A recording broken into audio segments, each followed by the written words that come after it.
Renata PLC Karatoya ডিপোর উদ্যোগে শুক্রবার বগুড়া মমইনে আনন্দঘন পরিবেশে ফ্যামিলি ডে উদযাপন করা হয়। রেনেটা পরিবারের সকল সদস্যদের মধ্যে সৌহার্দ্য, সম্প্রীতি ও পারস্পরিক বন্ধন আরও সুদৃঢ় করতে এমন মিলন মেলার আয়োজন করা হয়। অনুষ্ঠানে রেনেটা পিএলসিতে কর্মরত সকল কর্মকর্তা ও কর্মচারীদের পাশাপাশি তাদের পরিবার পরিজনের সদস্যরা উপস্থিত ছিলেন।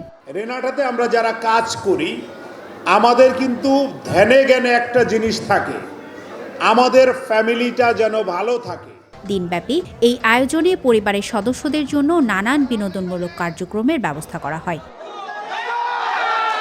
আমাদের কলিগ এবং তাদের পরিবারকেও অনেক অনেক ধন্যবাদ যে তারা আজকে এসে এত সুন্দর একটা পরিবেশকে আনন্দঘন পরিবেশ তৈরি করার জন্য। রেনেটা সবসময় ইকুয়াল এমপ্লয়িতে বিশ্বাসী। আমরা সকল এমপ্লয়ি এবং সকল ফ্যামিলিদেরকে নিয়ে আমরা এই অনুষ্ঠানটা আয়োজন করতে পারি আসলে আনন্দিত, এবং আমাদের অন্তরের অন্তঃস্থল থেকে করতোয়া ডিপোর পক্ষ থেকে আমাদের ম্যানেজমেন্টকে অনেক ধন্যবাদ।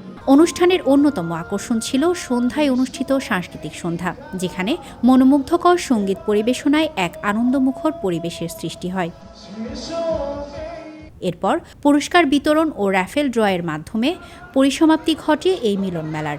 অনুষ্ঠানটি সার্বিক তত্ত্বাবধায়ন ও সুশৃঙ্খল পরিচালনায় দায়িত্ব পালন করেন depot operation incharge Sabbir Ahmed, depot finance incharge Mohammad Rezaunul Karim Rana এবং ওয়্যারহাউস ইনচার্জ মোহাম্মদ আব্দুল খালেক ও হেড অফিস ফিনান্স ডিভিশন থেকে উপস্থিত ছিলেন জুলহাস হাসান। দৈনিক করতোয়া, বগুড়া।